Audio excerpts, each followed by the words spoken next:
ವಿದ್ಯಾರ್ಥಿಗಳೇ, ಇವತ್ತಿನ ತರಗತಿಯಲ್ಲಿ ನಾವು ಆಧಾರ ಕಲ್ಪನೆಯ ರಚನೆ ಅಥವಾ ಬೆಳವಣಿಗೆಯ ಹಂತಗಳನ್ನು ಅಧ್ಯಯನ ಮಾಡೋಣ.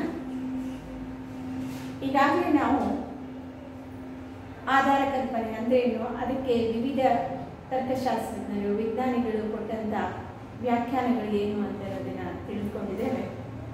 ಇವತ್ತು ಇನ್ನಷ್ಟು ಚರ್ಚೆಯನ್ನು ರಚನೆಯ ಕುರಿತಾಗಿ ಮತ್ತು ಬೆಳವಣಿಗೆಯನ್ನು ಕುರಿತಾಗಿ ನೋಡೋಣ. ಆಧಾರ ಕಲ್ಪನೆಯನ್ನು ರಚಿಸೋದಕ್ಕೆ ಯಾವುದೇ ನಿಯಮಗಳಿಲ್ಲ, ಯಾವುದೇ ಸೂತ್ರಗಳಿಲ್ಲ ಅಂತನ್ನೋದನ್ನು ನಾವು ಈಗಾಗಲೇ ನೋಡಿದ್ದೇವೆ. ಆದರೂ ಕೂಡ ಆಧಾರ ಕಲ್ಪನೆಯ ರಚನೆಯಲ್ಲಿ ಬೇರೆ ಬೇರೆ ಹಂತಗಳಿರೋದನ್ನು ನಾವು ನೋಡ್ತೇವೆ. ಅಂತಹ ಒಂದು ಹಂತಗಳನ್ನು ಹೇಳುವಾಗ ಪಿ.ಕೆ. ರೇ ಅನ್ನುವಂಥ ತಜ್ಞರು 4 ಹಂತಗಳನ್ನು ತಿಳಿಸಿದ್ದಾರೆ. ಅವುಗಳಂದರೆ, ಒಂದನೇದು ಹಂಗಾಮಿ ಆಧಾರ ಕಲ್ಪನೆ ಅಥವಾ ತಾತ್ಕಾಲಿಕ ಆಧಾರ ಕಲ್ಪನೆ, ಎರಡನೇದಾಗಿ ಕಾರ್ಯಾಚರಣೆಯ ಆಧಾರ ಕಲ್ಪನೆ ಅಥವಾ ಕ್ರಿಯಾಕಾರಿ ಆಧಾರ ಕಲ್ಪನೆ ಅಂತ, ಇನ್ನು ಮೂರನೇದು ನ್ಯಾಯಸಮ್ಮತ ಆಧಾರ ಕಲ್ಪನೆ, ನಾಲ್ಕನೇದು ಸಿಂಧು ಅಥವಾ ಸಮಂಜಸವಾದಂಥ ಆಧಾರ ಕಲ್ಪನೆ. ಈ 4 ಹಂತಗಳನ್ನು ನಾವು ಆಧಾರ ಕಲ್ಪನೆಯಲ್ಲಿ ಕಾಣಬಹುದು ಅಂದ್ಕೊಂಡು ಪಿ.ಕೆ. ರೇ ಅನ್ನುವಂಥ ತಜ್ಞರು ಹೇಳ್ತಾರೆ. ಪಿ.ಕೆ. ರೇ ಇವರು ಆಧಾರ ಕಲ್ಪನೆಯ ರಚನೆ ಮತ್ತು ಬೆಳವಣಿಗೆಯ ಹಂತವನ್ನು ಕುರಿತಾಗಿ 4 ಹಂತಗಳನ್ನು ತಿಳಿಸಿದ್ದಾರೆ. ಅವುಗಳಲ್ಲಿ ನಾವು ಒಂದೊಂದಾಗಿ ಓದ್ತಾ ಹೋಗೋಣ. ಮೊದಲನೇದಾಗಿ ಹಂಗಾಮಿ ಆಧಾರ ಕಲ್ಪನೆ.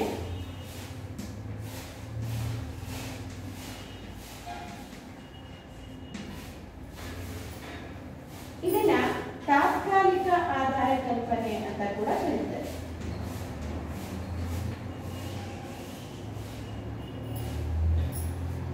ಹಂಗಾಮಿ ಆಧಾರ ಕಲ್ಪನೆ ಅಥವಾ ತಾತ್ಕಾಲಿಕ ಆಧಾರ ಕಲ್ಪನೆ. ಎರಡನೇದು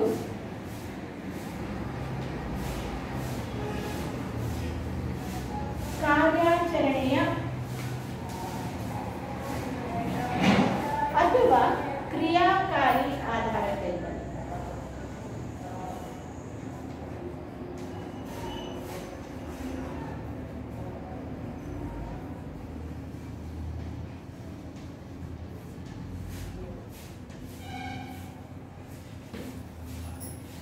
ಇನ್ನು ಮೂರನೇದು ನ್ಯಾಯಸಮ್ಮತವಾದ ಆಧಾರ ಕಲ್ಪನೆ.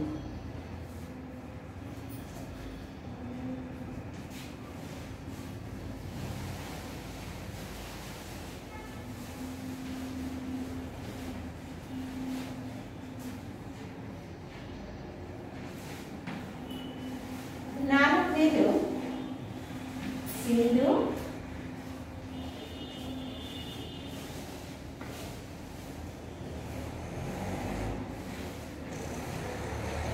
ಅಥವಾ ಸಮಂಜಸ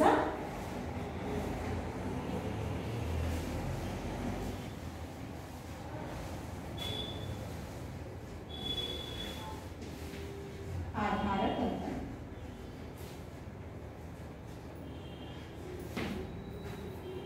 ಪಿ.ಕೆ. ರೇ ಅನ್ನುವಂಥವರು ಆಧಾರ ಕಲ್ಪನೆಯ ಬೆಳವಣಿಗೆಯ ಹಂತಗಳನ್ನು ಗುರುತಿಸ ಈ 4 ರೀತಿಯ ಆಧಾರ ಕಲ್ಪನೆಗಳು ಅಂದರೆ ಇವು ಪ್ರತ್ಯೇಕವಾಗಿರೋದಲ್ಲ, ಅವುಗಳ ಒಂದು ಸಮಯಕ್ಕನುಗುಣವಾಗಿ ಅವುಗಳು ಮಾಡ್ತಕ್ಕಂಥ ಕಾರ್ಯಕ್ಕನುಗುಣವಾಗಿ ಅದನ್ನು 4 ಹಂತಗಳಲ್ಲಿ ಬಿಡಿಸಿ ಹೇಳಿದ್ದಾರೆ. ಅದರಲ್ಲಿ ಮೊದಲನೇದಾಗಿರ್ತಕ್ಕಂಥ ಹಂಗಾಮಿ ಆಧಾರ ಕಲ್ಪನೆ. ಹಂಗಾಮಿ ಅಂದರೆ ತಾತ್ಕಾಲಿಕ, ಪರ್ಮನೆಂಟ್ ಅಲ್ಲ, ಅದೇ ಕೊನೆ ತನಕ ಇರುವಂಥದ್ದು, ಅದೇ ನಿಶ್ಚಿತವಾದದ್ದು ಅಲ್ಲ. ಒಂದು ಕಾರ್ಯವನ್ನು ತನಿಖೆಯನ್ನು ಪ್ರಾರಂಭ ಮಾಡುವಾಗ ನಿರ್ದಿಷ್ಟವಾದಂಥ ಯಾವುದೇ ಒಂದು ಅಂಶ ಗೊತ್ತಿರದೇ ಇದ್ದಾಗ ಹೀಗಿರಬಹುದು ಅಂತ ಊಹಿಸಿಕೊಂಡು ಶೋಧನೆಯನ್ನು ಪ್ರಾರಂಭಿಸಬೇಕಾಗ್ತದೆ. ಪ್ರಾರಂಭಿಕ ಹಂತದಲ್ಲಿ ನಾವು ತೆಗೆದುಕೊಳ್ಳುವಂಥ ಒಂದು ನಿರ್ಣಯ ಅಥವಾ ಯಾವುದರ ಆಧಾರದಿಂದ ನಾವು ಮುಂದೆ ನಡೆಯುವುದಕ್ಕೆ ಸಾಧ್ಯ ಆಗ್ತದೋ ಅಂಥ ಒಂದು ಕಲ್ಪನೆಯನ್ನು ಹಂಗಾಮಿ ಆಧಾರ ಕಲ್ಪನೆ ಅಥವಾ ತಾತ್ಕಾಲಿಕ ಆಧಾರ ಕಲ್ಪನೆ ಅಂತ ಹೇಳ್ಕೊಂಡು ಹೇಳಬೇಕು. ಯಾಕೆ ಅಂದರೆ ನಿಸರ್ಗದಲ್ಲಿ ನಡೀತಕ್ಕಂಥ ಘಟನೆಗಳು ಎಲ್ಲರಿಗೂ ಗೊತ್ತಿರುವಂಥದ್ದಲ್ಲ, ಬಹಳ ವಿಚಿತ್ರವಾದಂಥ ಘಟನೆಗಳು ನಡೀತಾ ಇರ್ತವೆ.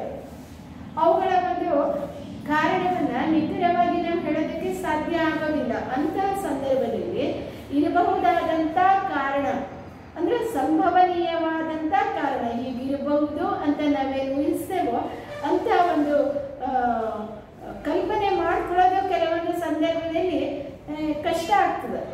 ಅಂಥ ಸಂದರ್ಭದಲ್ಲಿ ನಮಗೆ ತಿಳಿದಂಥ ಯಾವುದೇ ಒಂದು ಅದೇ ಸಮರ್ಪಕ, ಅದೇ ನಿರ್ಣಾಯಕ, ಅದೇ ಫೈನಲ್ ಅಂತ ಅಂದ್ಕೊಂಡಲ್ಲ, ಪ್ರಾರಂಭಿಕ ಹಂತದಲ್ಲಿ ಹೀಗಿರಬಹುದು ಅಂತ ಅಂದ್ಕೊಂಡು ನಾವು ಊಹಿಸ್ಕೊಂಡು ಅದು ಸಮರ್ಪಕನೇ ಆಗ್ಬಹುದು ಅಥವಾ ಅಸಮರ್ಪಕನೇ ಇರಬಹುದು.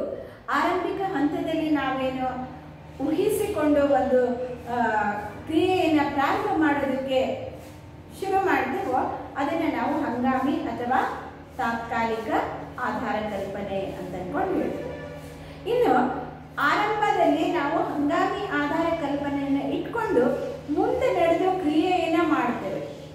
ಆ ಕ್ರಿಯೆಯಲ್ಲಿ ತೊಡಗಿಸೋದಕ್ಕಿಂತ ಮೊದಲು ಅದು ಹಂಗಾಮಿ ಆಧಾರ ಕಲ್ಪನೆ ಆಗಿದ್ದು, ಅದನ್ನು ಇಟ್ಕೊಂಡು ನಾವೇನು ಕ್ರಿಯೆಯನ್ನು ಮಾಡ್ತಾ ಹೋಗ್ತೇವೋ ಆಗ ಅದನ್ನು ನಾವು ಕ್ರಿಯಾಕಾರಿ ಅಥವಾ ಕಾರ್ಯಾಚರಣೆಯಲ್ಲಿರುವಂಥ ಆಧಾರ ಕಲ್ಪನೆ ಅಂತ ಹೇಳ್ತೇವೆ.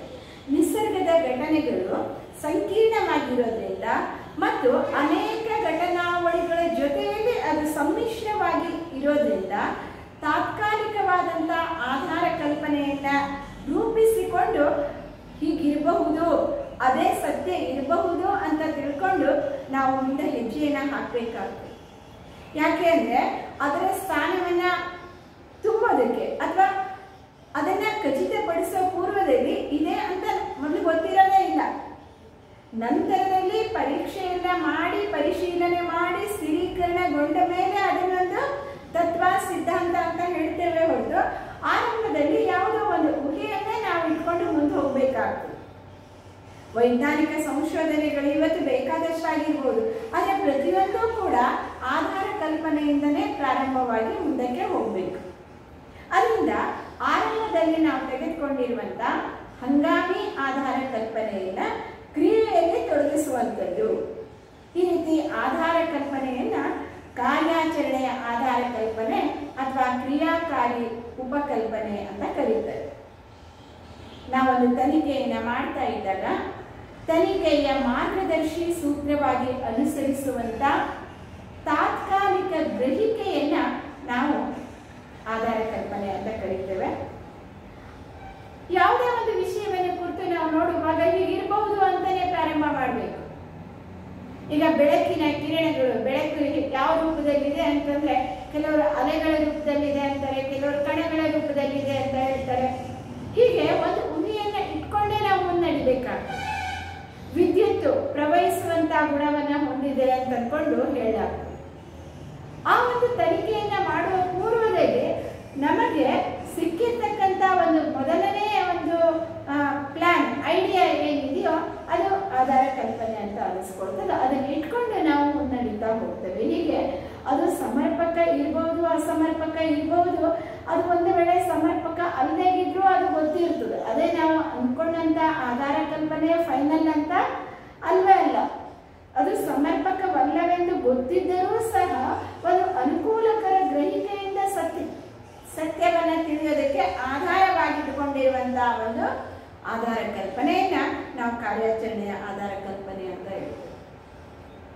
ಅದೇ ಅಂತಿಮ ಅಂತ ಅಲ್ಲ, ಅದು ಅಸಮರ್ಪಕನೇ ಇರಬಹುದು, ಅದು ಸತ್ಯವಾಗಿರಬಹುದು ಅನ್ನುವಂಥ ಒಂದು ಗ್ರಹಿಕೆಯಿಂದ ಸತ್ಯವನ್ನು ತಿಳಿಯೋದಕ್ಕೋಸ್ಕರ ಆಧಾರವಾಗಿಟ್ಟುಕೊಂಡು ನಾವು ಮುನ್ನಡೀತಾ ಇರ್ತೇವೆ. ಅದನ್ನು ನಾವು ಕಾರ್ಯಾಚರಣೆಯ ಆಧಾರ ಕಲ್ಪನೆ ಅಂತ ಕರೀತೇವೆ. ಇನ್ನು ಮೂರನೇದಾಗಿ ನ್ಯಾಯಸಮ್ಮತವಾದ ಆಧಾರ ಕಲ್ಪನೆ. ಆರಂಭದಲ್ಲಿ ನಾವು ಹಂಗಾಮಿ ಆಧಾರ ಕಲ್ಪನೆಯನ್ನು ಇಟ್ಕೊಂಡು ಅದು ಸರಿ ಇರಬಹುದು ಅಂತ ಊಹೆ ಮಾಡಿಕೊಂಡು ತನಿಖೆಯನ್ನು ಮುನ್ನಡೆಸ್ತಾ ಹೋದಾಗ ಅದೇ ಕಾರ್ಯಾಚರಣೆಯ ಆಧಾರ ಕಲ್ಪನೆ ಅಂತ ಅನಿಸ್ತದೆ. ಅದೇ ಮುಂದುವರೆದಾಗ ಸತ್ಯ ಅಂತಲೂ ಕಂಡು ಬರಬಹುದು. ನಾವು ಮಾಡಿಕೊಂಡಂಥ ಹಂಗಾಮಿಯ ಆಧಾರ ಕಲ್ಪನೆ ಮುಂದುವರೆದಂತೆ ಅದು ನ್ಯಾಯಸಮ್ಮತವಾದುದು, ಅದು ಸರಿಯಾದದು ಅಂತ ಅಂದ್ಕೊಂಡೇ ನಮಗೆ ಕಂಡು ಬಂದಾಗ ನಾವು ಅದನ್ನು ಮೂರನೇ ಹಂತದಲ್ಲಿದೆ ಅಂತ ಹೇಳಿ ನಾವು ಆಧಾರ ಕಲ್ಪನೆಯನ್ನು ಉಳಿಸಿಕೊಂಡು ಹಂಗಾಮಿ ಆಧಾರ ಕಲ್ಪನೆಯಾಗಿ ಇಟ್ಕೊಂಡು ನಂತರ ಕಾರ್ಯಾಚರಣೆಯಲ್ಲಿ ತಂದು ಆ ನಂತರ ನಮಗೆ ಅದು ಸರಿ ಅಂತ ಗೊತ್ತಾದಾಗ ನಾವು ಅದನ್ನು ನ್ಯಾಯಸಮ್ಮತ ಆಧಾರ ಕಲ್ಪನೆ ಅಂತ ತಿಳ್ಕೊಂಡು ಹೇಳ್ತೇವೆ. ಆದರೆ ಆ ನ್ಯಾಯಸಮ್ಮತ ಆಧಾರ ಕಲ್ಪನೆ ಅಂದರೆ ಅದೇ ಅಂತಿಮ ಹಂತ ಅಲ್ಲ. ಅದನ್ನು ಮತ್ತೆ ಪುನಃ ಪರಿಶೀಲನೆ ಮಾಡಿ ನೋಡಬೇಕು. ಅನೇಕ ಬಾರಿ ಪರಿಶೀಲನೆ ಮಾಡಿ ನೋಡಿ ಒಂದು ಸಾರಿಯೂ ಅದಲ್ಲ ಅನ್ನುವಂಥ ಒಂದು ಫಲಿತಾಂಶ ಸಿಗಬಾರ್ದು. ಎಷ್ಟೇ ಸಾರಿ ಪರಿಶೀಲನೆ ಮಾಡಿ ನೋಡಿದ್ರು ಕೂಡ ಅದೊಂದೇ ಅದರ ಒಂದು ಆಧಾರ ಕಲ್ಪನೆ, ಅದೊಂದೇ ಸಿದ್ಧಾಂತ, ಅದೇ ಸರಿ ಅಂತ ಅನ್ಕೊಂಡು ಗೊತ್ತಾಗುವವರೆಗೂ ಕೂಡ ನಾವು ಅದನ್ನ ಪರಿಶೀಲನೆ ಮಾಡಿ ನೋಡ್ತಾ ಇರಬೇಕು. ಆ ರೀತಿ ಪರಿಶೀಲನೆ ಮಾಡಿ ಸ್ಥಿರೀಕರಣಗೊಳಿಸಬೇಕಾಗಿತ್ತು. ಆರಂಭಿಕ ಹಂತದಲ್ಲಿ ನ್ಯಾಯಸಮ್ಮತ ಅಂತ ತೋರಿದ ಮೇಲೆಯೂ ಕೂಡ ನಾವು ಅದನ್ನು ಸ್ಥಿರೀಕರಣಕ್ಕೊಳಪಡಿಸಿದ ನಂತರ ಅದು ತತ್ವ ನಿಯಮ ಅಂತ ಅನಿಸ್ಕೊಳ್ತದೆ. ಅಲ್ಲಿವರೆಗೆ ಅದನ್ನು ನಾವು ನ್ಯಾಯಸಮ್ಮತವಾದ ಆಧಾರ ಕಲ್ಪನೆ ಅಂತ ಕರಿಬಹುದು. ನಂತರ ಪರಿಶೀಲನೆ ಮಾಡಿದ ನಂತರ ಸಿಗುವಂಥದ್ದು ಸಿಂಧು ಅಥವಾ ಸಮಂಜಸವಾದಂಥ ಆಧಾರ ಕಲ್ಪನೆ ಅಂತ ಇರ್ಬೋದು. ಯಾವಾಗ ನಾವು ನ್ಯಾಯಸಮ್ಮತವಾದಂಥ ಆಧಾರ ಕಲ್ಪನೆಯನ್ನ ಪರಿಶೀಲನೆಗೊಳಪಡಿಸಿ ಮರುಪರಿಶೀಲನೆಗೊಳಪಡಿಸಿ ದೃಢೀಕರಣ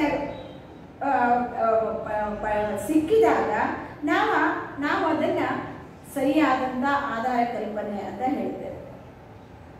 ನ್ಯಾಯಸಮ್ಮತ ಆಧಾರ ಕಲ್ಪನೆ ದೃಢೀಕರಿಸಲ್ಪಟ್ಟಾಗ ಅದು ಸಿಂಧು ಅಥವಾ ಸಮಂಜಸ ಆಧಾರ ಕಲ್ಪನೆ ಅಂತ ಅನ್ನಿಸ್ಕೊಳ್ತದೆ.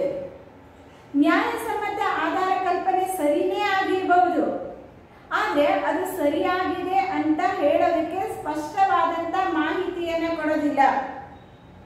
ನ್ಯಾಯಸಮ್ಮತ ಆಧಾರ ಕಲ್ಪನೆಗೆ ಆಧಾರ ಕಲ್ಪನೆಯು ಸ್ಪಷ್ಟೀಕರಣಕ್ಕೆ ಸಿಗೋದಿಲ್ಲ.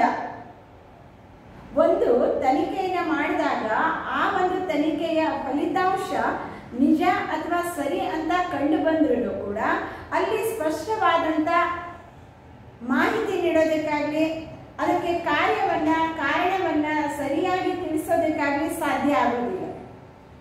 ಅದನ್ನ ಅನೇಕ ಬಾರಿ ಪರಿಶೀಲನೆ ಮಾಡಿ ಅದೇ ಸತ್ಯ ಅಂತ ಕಂಡುಕೊಂಡ ನಂತರ ನಾವು ಅದನ್ನ ಸಿಂಧು ಅಥವಾ ನ್ಯಾಯಸಮ್ಮತವಾದಂಥ ಆಧಾರ ಕಲ್ಪನೆ ಅಂತ ಹೇಳ್ತೇವೆ. ಈ ಸಮಂಜಸವಾದ ಆಧಾರ ಕಲ್ಪನೆ ಏನಿದೆಯೋ ಇದು ಸ್ಪಷ್ಟೀಕರಣವನ್ನ ನೀಡುವಂತ ಆಧಾರ ಕಲ್ಪನೆ. ಯಾಕೆ ಅಂದ್ರೆ ಇದು ಆರಂಭಿಕ ಹಂತದಲ್ಲಿ ಮಾಡಿಕೊಂಡಂತ ತಾತ್ಕಾಲಿಕ ಊಹೆಯಿಂದ ಪ್ರಾರಂಭವಾಗಿದ್ರು ಕೂಡ ಅಂತಿಮ ಹಂತದಲ್ಲಿ ಅದನ್ನ ಅನೇಕ ಬಾರಿ ಪರೀಕ್ಷೆ ಮಾಡಿರೋದ್ರಿಂದ ಅದೊಂದೇ ಅದರ ಕಾರಣ, ಅದನ್ನು ಬಿಟ್ಟು ಬೇರೆ ಯಾವುದೂ ಇಲ್ಲ, ಅದೇ ಸತ್ಯವಾಗಿರುವಂಥದ್ದು ಸಮಂಜಸವಾಗಿರುವಂಥದ್ದು ಅಂತ ಸ್ಥಿರೀಕರಿಸಲಾದ ಆಧಾರ ಕಲ್ಪನೆ ಅದು ಸಮಂಜಸವಾದಂಥ ಆಧಾರ ಕಲ್ಪನೆ ಆಗಿರುತ್ತದೆ. ಇಂಥ ಒಂದು ಆಧಾರ ಕಲ್ಪನೆ ಯಾವಾಗ ಸಮಂಜಸ ಅನ್ನಿಸ್ಕೊಳ್ತದೋ ಆಗ ಅದು ವೈಜ್ಞಾನಿಕವಾಗಿ ಸತ್ಯ, ವೈಜ್ಞಾನಿಕವಾದಂಥ ನಿಯಮ ತತ್ವ ಅಂತಕೊಂಡು ಅನ್ನಿಸ್ಕೊಳ್ತದೆ. ಅಲ್ಲಿವರೆಗೂ ಕೂಡ ನಾವು ಒಂದು ಆಧಾರ ಕಲ್ಪನೆಯನ್ನ ಇದು ಸತ್ಯ ಸಮಂಜಸ ಅಂತ ಹೇಳೋದಕ್ಕೆ ಸಾಧ್ಯ ಆಗೋದಿಲ್ಲ. ಇನ್ನು ಕೆಲವು ಸಂದರ್ಭದಲ್ಲಿ ಕೆಲವೊಂದು ಘಟನೆಗಳನ್ನ ವಿವರಿಸೋದಕ್ಕೆ ಒಂದಕ್ಕಿಂತ ಹೆಚ್ಚು ಆಧಾರ ಕಲ್ಪನೆಗಳು ಸಮನಾಗಿ ಸರಿ ಅಂತ ಅನ್ಕೊಂಡು ಅನಿಸ್ಬಿಡ್ತವೆ. ನಾವು ಶೋಧನೆಯನ್ನ ಮಾಡ್ತಾ ಹೋದಾಗ ಯಾವುದರಿಂದ ಇಂತಹ ಒಂದು ಫಲಿತಾಂಶ ಬಂತು ಅಂತ ಗೊತ್ತಾಗದಂತೆ 2-3 ಅಂಶಗಳು ಇದೇ ಸರಿ ಅನ್ನೋ ರೂಪದಲ್ಲಿ ಕಂಡು ಬರ್ತವೆ. ಇದೇ ಸರಿ ಇರಬಹುದು, ಇದೇ ಇದಕ್ಕೆ ಕಾರಣ ಇರಬಹುದು ಅಂತ ಅನ್ಕೊಂಡು ಕಂಡು ಬರ್ತದೆ. ಅಂತ ಸಂದರ್ಭದಲ್ಲಿ ನಾವು ಯಾವುದಕ್ಕೆ ಕಾರಣ, ಯಾವ ಕಾರಣದ ಪರಿಣಾಮ ಯಾವುದು ಅಂತ ಅನ್ನೋದನ್ನ ಸರಿಯಾಗಿ ತಿಳ್ಕೊಳ್ಬೇಕಾದ್ರೆ ಮತ್ತೆ ಪುನಃ ಅದನ್ನ ನಾವು ಪರಿಶೀಲನೆಗೊಳಪಡಿಸಬೇಕಾಗ್ತದೆ. ಒಂದೇ ಬಾರಿಗೆ ಒಂದೇ ಆಧಾರ ಕಲ್ಪನೆ ಇಂತಹ ಒಂದು ನಿಯಮವನ್ನ ಹೇಳ್ತದೆ, ತತ್ವವನ್ನ ಹೇಳ್ತದೆ ಅಂತ ಹೇಳಲಿಕ್ಕೆ ಆಗೋದಿಲ್ಲ. ಅಂತ ಸಂದರ್ಭದಲ್ಲಿ 2-3 ಅಂಶಗಳು ನಮಗೆ ಕನ್ಫ್ಯೂಸ್ ಮಾಡ್ತಾ ಇದ್ದಾಗ ಅದರಲ್ಲಿ ಸರಿಯಾಗಿರುವಂಥದ್ದು ಯಾವುದು ಅಂತ ಅಂದ್ಕೊಂಡು ನಾವು ಕಂಡು ಹಿಡ್ಕೊಳ್ಬೇಕಾಗುತ್ತೆ. ನಾವು ಮುಖ್ಯವಾದಂಥ ರಸ್ತೆಯಲ್ಲಿ ಎಲ್ಲೋ ಪ್ರಯಾಣ ಮಾಡ್ತಾ ಹೋದಾಗ ಮಧ್ಯದಲ್ಲಿ ಮತ್ಯಾವುದೋ ಒಂದು ಸೈಡ್ ರೋಡ್ ಬಂದಾಗ ಒಂದು ಕೈಮರವನ್ನು ತೋರಿಸಿರ್ತಾರೆ, ಮಾರ್ಗದರ್ಶಿ ಕಂಬವನ್ನು. ನಾವು ಹೋಗ್ಬೇಕಾಗಿರುವಂಥ ಸ್ಥಾನ ಯಾವುದು, ಅದನ್ನ ಬಿಟ್ಟು ಮತ್ತೆ ಇನ್ನುಳಿದಂಥ ರಸ್ತೆ ಎಲ್ಲಿಗೆ ಹೋಗ್ತದೆ ಅಂತ. ಎರಡು ರೋಡ್ ಬಂದಾಗ ಕನ್ಫ್ಯೂಸ್ ಆಗೋ ಸಹಜ. ಅದರಲ್ಲಿ ಆ ಒಂದು ಎರಡು ರಸ್ತೆಗಳು ಕೂಡಿರುವಂತಹ ಸಂದರ್ಭದಲ್ಲಿ ಅಲ್ಲಿ ಹಾಕಿರುವಂತಹ ಮಾರ್ಗದರ್ಶಿ ಕಂಬವನ್ನು ನೋಡಿದಾಗ ಅಥವಾ ಅಲ್ಲಿರುವಂತಹ ಬೋರ್ಡ್ ಅನ್ನು ನೋಡಿದಾಗ ನಾವು ಎತ್ತ ಹೋಗ್ಬೇಕು, ಯಾವುದು ಸರಿಯಾದ ಮಾರ್ಗ ಅಂತ ಅಂದ್ಕೊಂಡು ಕಂಡುಕೊಳ್ಳೋದಕ್ಕೆ ಸಾಧ್ಯ ಆಗ್ತದೆ. ಹಾಗೇನೆ 2-3 ಅಂಶಗಳು ಸಮಂಜಸ ಅಂತ ಅಂದ್ಕೊಂಡು ಅನಿಸ್ಲಿಕ್ಕೆ ಪ್ರಾರಂಭ ಮಾಡಿದಾಗ ನಾವು ಅವುಗಳನ್ನ ಕೆಲವನ್ನ ಅವಲೋಕನದಿಂದಾಗಿ ಕೆಲವನ್ನ ಪ್ರಯೋಗದಿಂದಾಗಿ ಮತ್ತೆ ಪುನಃ ಪರಿಶೀಲನೆ ಮಾಡಿ ಸರಿಯಾದದ್ದು ಯಾವುದು ಅಂತ ಕಂಡುಹಿಡ್ಕೊಳ್ಬೇಕು. ಯಾವುದು ಸರಿಯಾಗಿರುವಂಥದ್ದು ಅಂತ ಕಂಡು ಹಿಡಿದ್ಮೇಲೆ ಅದನ್ನು ನಾವು ನಿರ್ಣಾಯಕ ನಿದರ್ಶನ ಅಂತ ಕರೀತೇವೆ. ಆರಂಭಿಕ ಹಂತದಲ್ಲಿ ಆ ಕನ್ಫ್ಯೂಷನ್ ಇರ್ತದೆ, ಯಾವುದು ಸತ್ಯ ಯಾವುದು ಸತ್ಯ. ಯಾಕಂದ್ರೆ ಎರಡು ಒಂದೇ ರೀತಿ ಮೇಲ್ನೋಟಕ್ಕೆ ಕಾಣಿಸ್ತಾ ಇರ್ತವೆ. ಕೆಲವೊಂದು ಸಂದರ್ಭದಲ್ಲಿ ಅದರಿಂದನೇ ಒಂದು ವಸ್ತುವನ್ನ ಸಂಗತಿಯನ್ನ ಗ್ರಹಿಸಿದ ಹಾಗೇನೂ ಆಗ್ತದೆ. ಆದರೆ ನಾವು ಅದನ್ನ ಮತ್ತೆ ಪುನಃ ಪರಿಶೀಲನೆ ಮಾಡಿ ನೋಡಿ ನಿಸ್ಸಂಶಯವಾದಂತಹ ತತ್ವವನ್ನ ಕಂಡು ಹಿಡ್ಕೊಳ್ಬೇಕು. ಆವಾಗ ಮಾತ್ರ ಅದು ನಿರ್ಣಾಯಕ ನಿದರ್ಶನ ಅಂತ ಅನ್ನಿಸ್ಕೊಳ್ತದೆ. ಅಲ್ಲಿವರೆಗೂ ನಾವೇನ್ ಮಾಡ್ಬೇಕಾಗ್ತದೆ, ಮತ್ತೆ ಪುನಃ ಪರೀಕ್ಷೆ ಮಾಡ್ಬೇಕಾಗ್ತದೆ. ಯಾವುದೋ ಒಂದು ಸಂದರ್ಭದಲ್ಲಿ ಈ ಕೆಲವೊಮ್ಮೆ ಉಪ್ಪು ಅದೇ ರೀತಿ ಕಾಣಿಸ್ತದೆ, ಹಿಟ್ಟು ಕೂಡ ಸಕ್ಕರೆ ಪುಡಿನೂ ಅದೇ ರೀತಿ ಕಾಣಿಸ್ತದೆ. ಅಂತ ಸಂದರ್ಭದಲ್ಲಿ ಉಪ್ಪಿನ ಪುಡಿ ಯಾವುದು, ಸಕ್ಕರೆ ಪುಡಿ ಯಾವುದು ಅಂತ ಇಟ್ಕೊಂಡು ನೋಡ್ಬೇಕಾದ್ರೆ ಕೆಲವೊಮ್ಮೆ ನಾವೇನ್ ಮಾಡ್ಬೇಕು, ಅದನ್ನ ನಾಲ್ಗೆ ಮೇಲೆ ಇಟ್ಟು ನೋಡಿದರೆ ಗೊತ್ತಾಗ್ತದೆ ಯಾವುದು ಸಕ್ಕರೆ ಯಾವುದು ಉಪ್ಪಿನ ಪುಡಿ ಅಂತ. ಹಾಗೆ ಅದರ ಮೂಲ ರೂಪದಲ್ಲಿದ್ದಾಗ ಮೇಲ್ನೋಟಕ್ಕೆ ಕಂಡು ಹಿಡಿಬಹುದು. ಆದ್ರೆ ಅದನ್ನ ಪುಡಿ ಮಾಡಿ ನೋಡಿದಾಗ ಅದನ್ನ ಪರಿಶೀಲನೆ ಮಾಡಿ ನೋಡ್ಬೇಕಾದಂತ ಅವಶ್ಯಕತೆ ಇದೆ. ನಾವು ಅದನ್ನ ನಾಲಿಗೆ ಮೇಲೆ ಹಾಕಿ ನೋಡಿದಾಗ ನಿಖರವಾಗಿ ಗೊತ್ತಾಗ್ತದೆ ಯಾವುದು ಯಾವುದು ಅಂತ. ಹಾಗೆಯೇ ಇನ್ನು ಕೆಲವೊಮ್ಮೆ ಹಿಟ್ಟನ್ನ ನೋಡಿದವಾಗಲೂ ಕೂಡ ಗೋಧಿ ಹಿಟ್ಟು ಯಾವುದು ಜೋಳದ ಹಿಟ್ಟು ಯಾವುದು ಅಂತ ಕನ್ಫ್ಯೂಸ್ ಆಗ್ತದೆ. ಆವಾಗ ಕೆಲವು ರೀತಿಯ ಒಂದು ಅವುಗಳ ಬಗ್ಗೆ ಮಾಹಿತಿ ನಮಗಿತ್ತು ಅಂತಂದ್ರೆ ಅವುಗಳನ್ನು ಪ್ರತ್ಯೇಕಗೊಳಿಸೋದಕ್ಕೆ ಸಾಧ್ಯ. ಹೀಗೆ ಕೆಲವೊಂದನ್ನ ನಾವು ಅವಲೋಕನ ಮಾತ್ರದಿಂದಲೇ ಇಂಥದ್ದು ಅಂತ ಕಂಡು ಹಿಡಿಬಹುದು. ಕೆಲವೊಮ್ಮೆ ಅವಲೋಕನದಿಂದ ಸಾಧ್ಯ ಆಗಿಲ್ಲ ಅಂದ್ರೆ ಪ್ರಯೋಗ ಮಾಡಿ ಆದ್ರೂ ನಾವು ನಿರ್ಣಾಯಕ ಹಂತವನ್ನ ತಲುಪಲೇಬೇಕಾಗ್ತದೆ. ಅದರಿಂದ ನಿರ್ಣಾಯಕ ನಿದರ್ಶನವನ್ನ ಪಡಿಬೇಕಾದ್ರೆ ಕೆಲವನ್ನ ನಾವು ಅವಲೋಕನ ಮಾಡಿ ಪಡಿಬೇಕು, ಕೆಲವನ್ನ ಪ್ರಯೋಗ ಮಾಡಿ ಪಡಿಬೇಕು. ಅದಕ್ಕೆ ನಿರ್ಣಾಯಕ ಅವಲೋಕನ, ನಿರ್ಣಾಯಕ ಪ್ರಯೋಗ ಅನ್ನುವಂಥ ಶಬ್ದವನ್ನ ಕೊಳ್ಳಲಾಗ್ತದೆ. ಈ ರೀತಿ ನಾವು ಆಧಾರ ಕಲ್ಪನೆಯನ್ನ ಇಟ್ಕೊಂಡು ಅದನ್ನ ತಾತ್ಕಾಲಿಕವಾಗಿ ಅದೇ ಸತ್ಯ ಅಂತ ನಂಬಿಕೊಂಡು ಕಾರ್ಯವನ್ನ ಪ್ರಾರಂಭ ಮಾಡಿ ಅನೇಕ ರೀತಿಯ ಕಾರ್ಯಗಳನ್ನು ಮಾಡಿ ಕೊನೆಗೆ ಅದು ಸತ್ಯ ಅಂತ ಬಂದಾಗ ನ್ಯಾಯಸಮ್ಮತವಾದಂಥ ಆಧಾರ ಕಲ್ಪನೆ ಅಂತ ಅನ್ನಿಸ್ಕೊಳ್ತದೆ. ಆ ನಂತರದಲ್ಲಿ ಅದು ಮತ್ತೆ ಮತ್ತೆ ಪರಿಶೀಲನೆಗೊಳಪಟ್ಟು ಅದೊಂದೇ ಅದರ ಆಧಾರ ಕಲ್ಪನೆ, ಅದು ಬಿಟ್ಟು ಇನ್ನೊಂದು ಆಧಾರ ಕಲ್ಪನೆ ಇಲ್ಲ, ಅದೇ ಸರಿಯಾದದ್ದು ಅಂತ ಅನ್ನಿಸಿದಾಗ ನಾವು ಅದನ್ನು ಸಿಂಧು ಅಥವಾ ಸಮಂಜಸ ಆಧಾರ ಕಲ್ಪನೆ ಅಂತ ಹೇಳ್ತೇವೆ. ಹೀಗೆ ಆಧಾರ ಕಲ್ಪನೆಯಲ್ಲಿ 4 ಹಂತಗಳಿರೋದನ್ನ ನಾವು ನೋಡ್ತೀವಿ. ಇನ್ನು ಸಮಂಜಸ ಆಧಾರ ಕಲ್ಪನೆಯ ಲಕ್ಷಣಗಳು. ಯಾವುದೇ ಒಂದು ಆಧಾರ ಕಲ್ಪನೆ ಸಮಂಜಸವಾಗಿದೆ ಅಂತ ಅನ್ಕೊಂಡು ಹೇಳ್ಬೇಕಾದ್ರೆ ಪ್ರಮುಖವಾಗಿ ನಾವು ಅದರಲ್ಲಿ ಕೆಲವು ಗುಣಲಕ್ಷಣಗಳನ್ನ ನೋಡ್ಬೇಕಾಗ್ತದೆ. ಅವುಗಳು ಯಾವ್ಯಾವುದು ಅಂತಂದ್ರೆ ಆಧಾರ ಕಲ್ಪನೆ ಸುಸಂಬದ್ಧವಾಗಿರಬೇಕು, ಆತ್ಮವಿರುದ್ಧವಾಗಿರಬಾರದು, ಈಗಾಗಲೇ ಸ್ಥಿರೀಕರಿಸಿದ ನಿಯಮಗಳಿಗೆ ವಿರುದ್ಧವಾಗಿರಬಾರದು, ಅದು ಘಟನೆಯನ್ನ ಆಧರಿಸಿರಬೇಕು, ಯಥೋಚಿತವಾಗಿರಬೇಕು. ಈ ಎಲ್ಲ ಅಂಶಗಳನ್ನು ಒಳಗೊಂಡಿದ್ರೆ ನಾವು ಅದನ್ನ ಸಮಂಜಸವಾದಂಥ ಆಧಾರ ಕಲ್ಪನೆ ಅಂತ ಅಂದ್ಕೊಂಡಿರ್ತೇವೆ. ಇಲ್ಲ ಅಂದ್ರೆ ಅಂತ ಆಧಾರ ಕಲ್ಪನೆ ಸಮಂಜಸ ಆಗೋದಿಲ್ಲ. ಅವುಗಳನ್ನ ನಾವು ಒಂದೊಂದಾಗಿ ನೋಡ್ತಾ ಹೋಗೋಣ.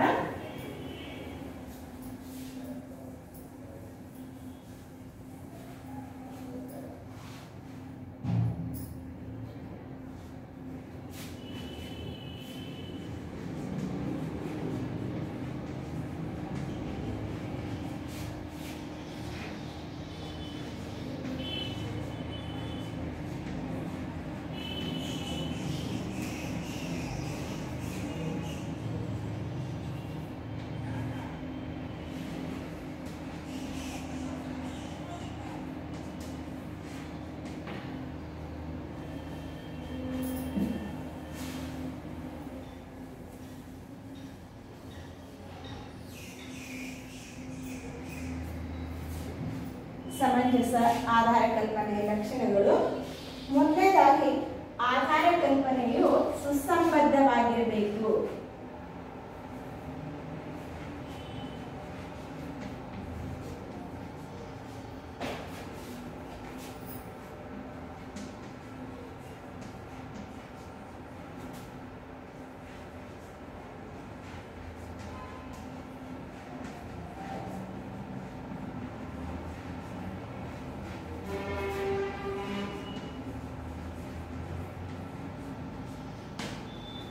ಆಧಾರ ಕಲ್ಪನೆ ಸುಸಂಬದ್ಧವಾಗಿರಬೇಕು. ಆಧಾರ ಕಲ್ಪನೆಯು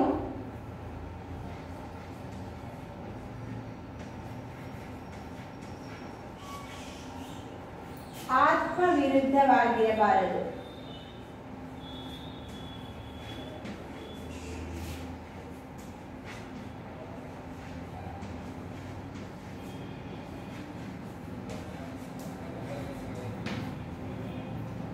ಮೂರನೇದು,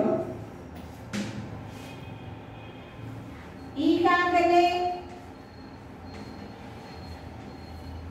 ಸ್ಥಿರೀಕರಿಸಿದ ನಿಯಮಗಳಿಗೆ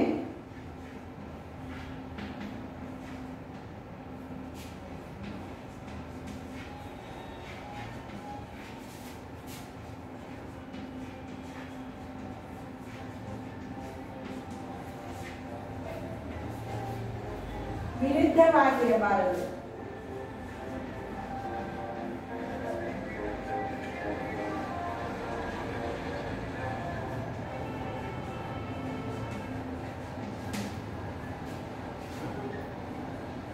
ನಾಲ್ಕು, ಘಟನೆಗಳನ್ನು ಆಧರಿಸಿರಬೇಕು.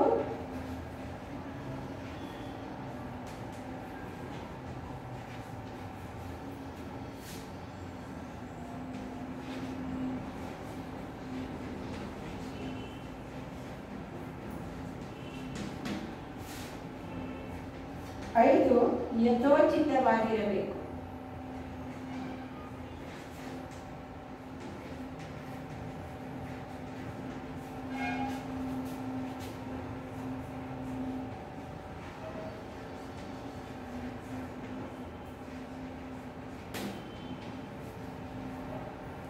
ಇವು ಉತ್ತಮ ಆಧಾರ ಕಲ್ಪನೆಯ ಲಕ್ಷಣಗಳು ಅಂತ ಅನ್ಕೊಂಡು ನಾವು ಹೇಳ್ತೇವೆ.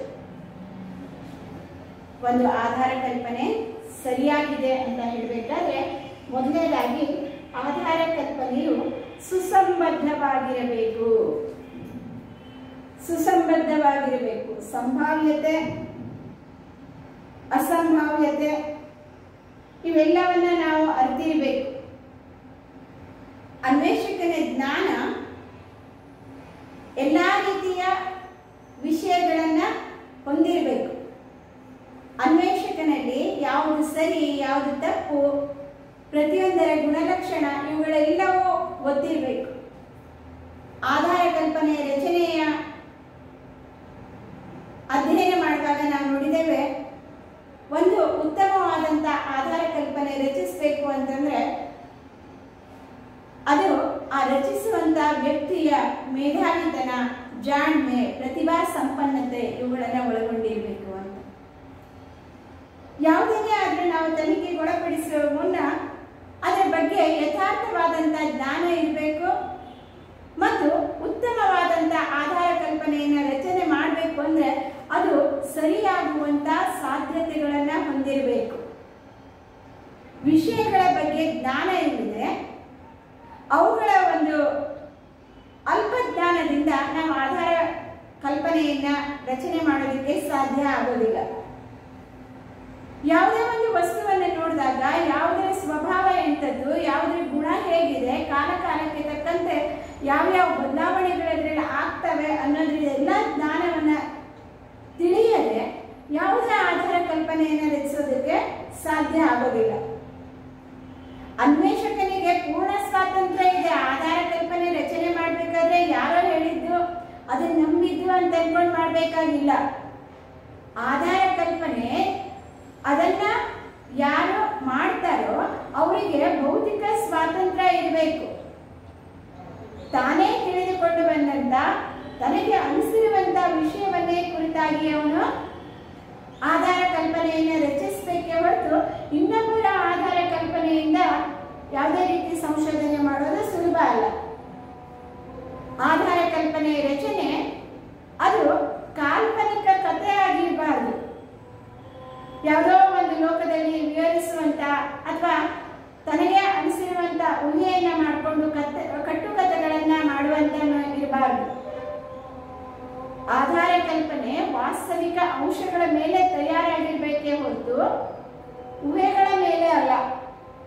ಈಗ ನಾವು ನೋಡ್ತೇವೆ ಸಿನಿಮಾಗಳಲ್ಲಿ, ಚಿತ್ರಗಳಲ್ಲಿ, ನಾಟಕಗಳಲ್ಲಿ ಯಾವುದಾದ್ರೂ ರೀತಿ ಇಮ್ಯಾಜಿನೇಷನ್ ಮಾಡಿಕೊಂಡು ಅದ್ರ ಪ್ರಕಾರ ಅದನ್ನ ತೋರಿಸ್ತಾ ಹೋಗ್ತಾರೆ.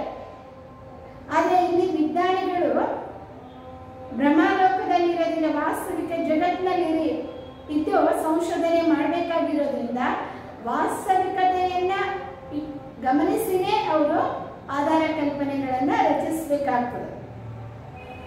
ಆ ಒಂದು ಆಧಾರ ಕಲ್ಪನೆಯ ಉಗಮ ಯಾವುದೋ ಒಂದು ಕಥೆಯನ್ನು ಆಧರಿಸಿದ್ದು ಅಥವಾ ಅವನ ಕಲ್ಪನೆಯನ್ನು ಆಧರಿಸಿದ್ದು ಅಲ್ಲ. ವಾಸ್ತವಿಕ ಸಂಗತಿ, ವಸ್ತು ಸಂಗತಿಗಳನ್ನ ಅರ್ಥ ಮಾಡಿಕೊಂಡು ಅವುಗಳ ಕುರಿತಾಗಿ ಅವನು ವಿಚಾರ ಮಾಡಬೇಕಾಗ್ತದೆ. ಹಿಂದಿನ ಕಾಲದಲ್ಲಿ ಅನೇಕರು ಅನೇಕ ರೀತಿಯ ಅಭಿಪ್ರಾಯ ಹೊಂದಿದ್ರು. ಸೂರ್ಯೋದಯ, ಚಂದ್ರೋದಯದ ಬಗ್ಗೆ ಯಾವ್ಯಾವುದೋ ಕಲ್ಪನೆಗಳಿದ್ದು, ಗ್ರಹಣದ ಬಗ್ಗೆ ಅನೇಕ ರೀತಿಯ ಕಟ್ಟುಕಥೆಗಳಿರೋದನ್ನ ನಾವು ನೋಡ್ತೇವೆ.